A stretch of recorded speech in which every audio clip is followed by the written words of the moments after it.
관리하는 법을 살펴봤습니다. 이번엔 한 걸음 더 들어가서 그 모든 연구 활동의 근간이 되는 법, 바로 국가연구개발혁신법의 핵심 내용을 전해드릴게요. 어렵게 느껴질 수 있는 법 조항들을 조용히 하나씩 짚어드릴 테니까 편안히 들어보세요. 본격적으로 내용을 읽기 전에 이번에도 빠지면 섭섭한 워밍업 소리 잠시 준비했어요. 눈을 감고 편안히 들어보세요.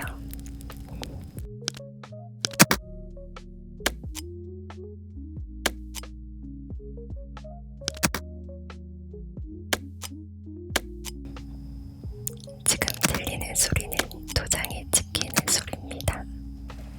연구비를 올바르게 집행하고 관리하는 과정에서 승인과 확인의 순간을 떠올리게 하죠. 워밍업이 끝났다면 오늘 살펴볼 핵심 내용으로 넘어가 볼게요. 오늘 집중할 부분은 제10절 연구윤리 확보 및 제재 처분이에요. 이 부분이 중요한 이유는 모든 연구 활동의 투명성과 신뢰성을 확보하는 데 필수적이기 때문입니다. 제10절에는 크게 3가지 내용이 포함되어 있어요. 첫 번째는 연구윤리 확보, 두 번째는 국가 R&D 부정행위 조사 검증 체계, 그리고 세 번째는 제재 처분입니다. 저 그런데 주워서 잠시 담요 좀 덮고 읽을게요.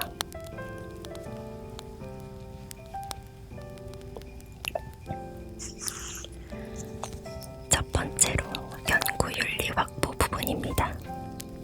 국가연구개발혁신법 제7조 연구자의 책임과 역할을 보면 연구자는 이 법의 목적을 달성하기 위해 다음 사항을 성실히 이행해야 합니다. 연구윤리를 준수하고 진실하고 투명하게 국가연구개발 활동을 수행해야 합니다. 제31조에서는 국가연구개발사업 관련 부정행위를 금지하고 있습니다. 올바른 연구윤리 확보를 위해 연구자 및 연구개발기관은 국가연구개발 활동을 수행하는 경우 다음과 같은 국가연구개발사업 관련 부정행위를 해서는 안 됩니다. 첫째, 연구개발 자료나 연구개발 성과를 위조, 변조, 표절하거나 저자를 부당하게 표시하는 행위. 둘째, 연구개발비의 사용 용도와 연구개발비 사용 기준을 위반한 행위. 셋째, 연구개발 성과를 소유하거나 제3자에게 소유하게 한 행위. 넷째, 보안 대책을 위반하거나 보안 과제로 분류된 연구개발 과제의 보안 사항을 누설하거나 유출하는 행위. 다섯째, 거짓이나 부정한 방법으로 연구개발 과제를 신청하거나 이를 수행하는 행위.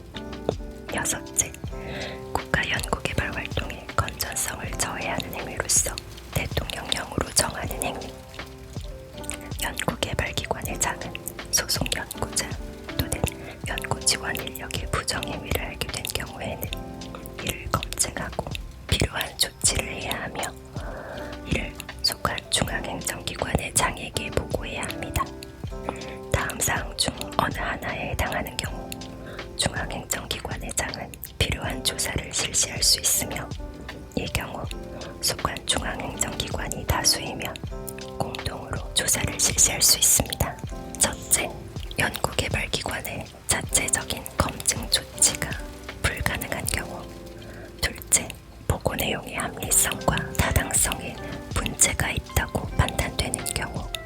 셋째, 객관적이고 공정한 조사가 필요하다고 인정되는 경우로서 대통령령으로 정하는 경우. 마지막으로 연구개발기관은 소속 연구자와 연구지원 인력의 연구윤리 확보를 위해 필요한 지원을 해야 합니다. 부정행위의 세부 기준과 검증, 조치, 보고의 내용, 절차는 대통령령으로 정합니다. 다음으로 국가연구개발혁신법 시행령 연구개발기관이 연구 윤리를 확보하기 위해 수행해야 하는 지원 사항을 자세히 알아보겠습니다. 연구개발기관의 장은 자체 연구 윤리 규정을 마련해 운영해야 하며 규정은 다음과 같은 사항들이 포함되어야 합니다. 첫째, 연구개발 과제 수행과 관련해 과학기술기본법에 따른 진실성을 보호하기 위한 노력과 관리체계. 둘째, 학술지 투고, 학회 참석 등 학문 교류에 관한 윤리. 셋째, 이해충돌 예방 및 관리. 넷째, 인간 대상 연구 및 동물 실험에 관한 윤리. 다섯째, 연구자의 권익 보호 등 건전한 연구실 문화 조성. 여섯째, 연구 윤리 확보를 위해 연구개발기관의 장이 필요하다고 인정하는 사항. 또한 과학기술정보통신부 장관은 관계 중앙행정기관의 장과 협의해 지원에 관한 시책을 수립하고 추진할 수 있습니다. 이제 앞서 연구윤리 확보 내용을 살펴본 데 이어 두 번째로 다룰 내용은 국가 R&D 부정행위 조사 검증 체계입니다. 연구윤리를 준수하는 것은 매우 중요하지만 만약 부정행위가 발생했을 땐 이를 어떻게 검증하고 조치할지 체계적으로 정리하는 것도 필요합니다. 제7조 연구자의 책임과 역할을 보면 연구자는 이 법의 목적을 달성하기 위해 연구윤리를 준수하고 진실하고 투명하게 국가 연구개발 활동을 수행해야 합니다. 제31조에서는 국가 연구개발사업 관련 부정행위를 금지하고 있습니다. 올바른 연구윤리 확보를 위해 연구자와 연구개발기관은 국가 연구개발 활동을 수행하는 경우 다음과 같은 국가 연구개발사업 관련 부정행위를 해서는 안 됩니다. 첫째, 연구개발 자료 또는 연구개발 성과를 위조, 변조, 표절하거나 저자를 부당하게 표시하는 행위. 둘째, 연구개발비의 사용 용도와 연구개발비 사용 기준을 위반한 행위.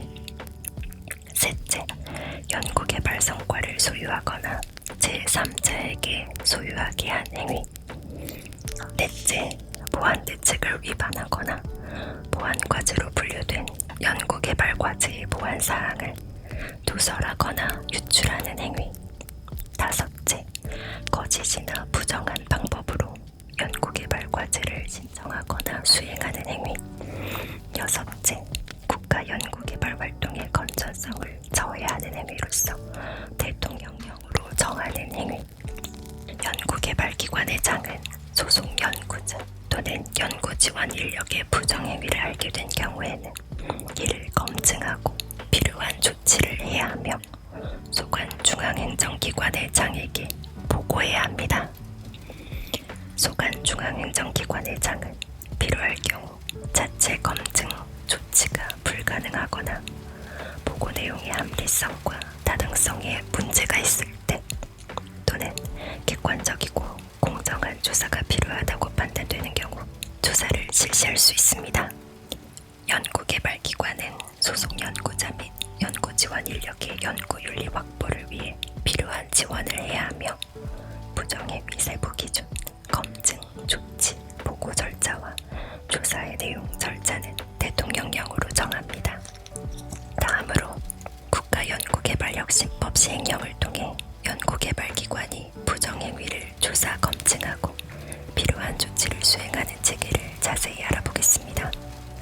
제57조에 따르면 연구개발기관의 장은 부정행위 검증 조치를 위해 과학기술정보통신부령으로 정하는 바에 따라 자체 규정을 마련하고 운영해야 합니다. 자체 규정에는 다음 사항이 포함돼야 합니다. 첫째, 부정행위 제보 및 접수 방법.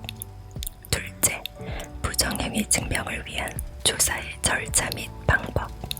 셋째, 부정행위 증명을 위한 조사의 결과 통보, 보고사항. 넷째, 부정행위 제보자 신변 보호 및 조사 대상자의 권리 보호. 여기까지 읽었더니 목이 말라서 귤 좀 먹고 이어서 읽어드릴게요.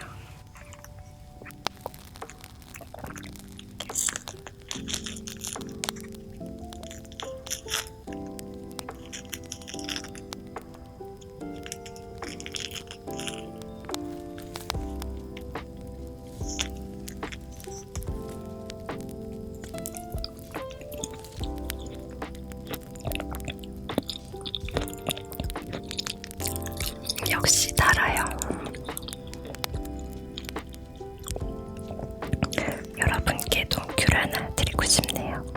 그럼 계속 읽어보겠습니다. 앞서 연구윤리 확보와 부정행위 조사 검증 체계를 살펴봤습니다. 마지막으로 부정행위가 확인됐을 때 적용되는 제재 처분에 대해 알아보겠습니다.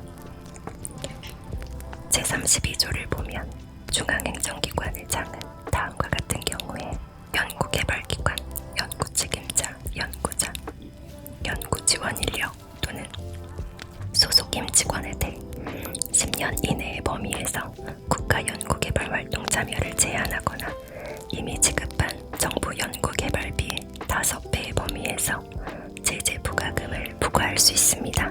첫째, 평가 결과 연구개발 과제의 수행 과정과 결과가 극히 불량한 경우. 둘째, 연구자 또는 연구개발기관이 법 또는 협약상의 의무를 고의로 이행하지 않아 연구개발 과제가 변경 또는 중단된 경우. 셋째, 연구자 또는 연구개발기관이 금지한 부정행위를 한 경우. 넷째, 연구개발 과제 수행을 정당한 사유 없이 포기한 경우. 다섯째, 연구개발기관이 정당한 사유 없이 기술료 또는 수익의 일부를 납부하지 않은 경우. 여섯째, 연구개발비 회수 금액을 납부하지 않은 경우. 또한 참여 제한 처분과 제재 부과금 부과 처분은 동시에 적용될 수 있습니다. 중앙행정기관의 장은 제재 처분과 별도로 이미 지급된 정부 연구개발비 중 제재 사유와 관련된 연구개발비를 완수할 수 있습니다. 중앙행정기관의 장은 제재 처분을 하거나 연구개발비를 완수할 때에는 제재 사유의 중대성, 위반 행위의 고의 여부, 위반 횟수, 연구개발 과제의 수행 단계와 진행 정도 등을 고려해야 합니다. 제재 처분은 그 제재 사유가 발생한 연구개발 과제의 종료일 또는 그 제재 사유가 발생한 국가 연구개발 활동의 종료일부터 10년이 지나면 적용할 수 없습니다. 마지막으로 참여 제한 기준, 제재 부과금의 부과 기준, 연구개발비 완수의 기준과 범위는 대통령령으로 정합니다. 다음으로 제재 처분의 절차와 재검토 요청에 대해 알아보겠습니다. 제33조에 따르면 중앙행정기관의 장은 제재 처분을 하려 할 때 제재 대상자와 직접적인 이해관계가 없는 사람으로 제재 처분 평가단을 구성해 제재 처분의 필요성, 종류, 수준 등 필요한 사항을 검토하게 해야 합니다. 다만 연구개발 과제가 보완과제로 분류된 경우에는 평가단을 구성하지 않아도 됩니다. 중앙행정기관의 장은 평가단의 검토 결과를 바탕으로 제재 대상자, 제재 대상자 소속 기관의 장, 관계 중앙행정기관의 장에게 제재 처분의 내용을 미리 통지해야 합니다. 만약 통지받은 제재 처분 내용에 이의가 있는 경우 제재 대상자는 그 통지를 받은 날부터 20일 이내의 사유를 갖춰 소관 중앙행정기관의 장에게 재검토를 요청할 수 있습니다. 재검토 요청을 받은 중앙행정기관의 장은 대통령령에 따라 연구자의 권익보호, 연구 부정 방지, 제재 처분 적절성 검토 등을 위해 위원회에 의견 검토를 요청할 수 있습니다. 다만 재검토 요청자가 중앙행정기관의 장에게 직접 재검토를 희망하는 경우에는 중앙행정기관의 장이 직접 재검토를 실시할 수 있습니다. 중앙행정기관의 장은 위원회의 검토 결과 등을 고려해 재검토 요청 의견을 받은 날부터 30일 이내에 제재 처분의 종류와 수준을 결정해야 합니다. 결정이 내려지면 지체 없이 그 내용을 앞서 통지 대상이었던 제재 대상자, 소속 기관의 장, 관계 중앙행정기관의 장에게 통보해야 합니다.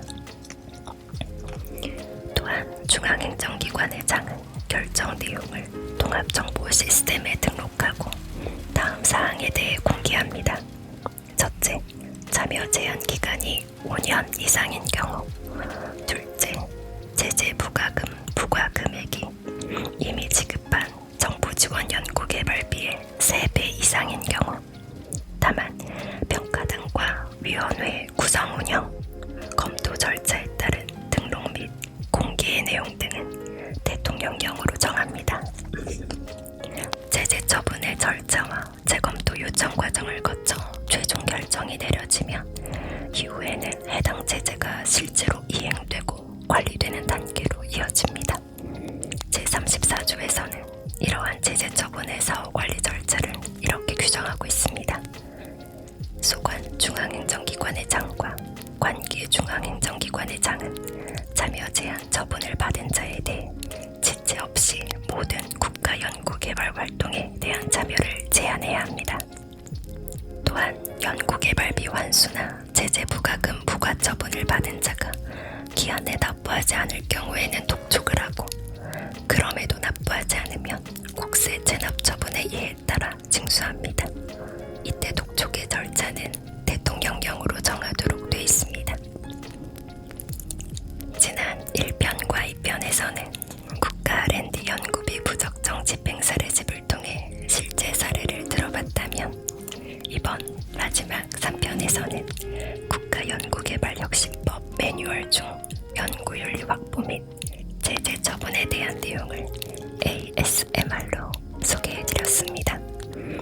사례로 배우고 제도로 이해하는 시간, 국동국동 속닥속닥 시리즈가 여러분께서 연구비를 더욱 안전하고 투명하게 관리하는 데 도움이 됐기를 바랍니다. 혹시 이번 영상에서도 잔잔한 사운드 덕분에 휴식을 취하신 분이 계시다면 댓글로 연구도 힐링처럼 이라고 꼭 남겨주세요. 3편에 걸친 국가 R&D ASMR 시리즈 끝까지 함께 해주셔서 진심으로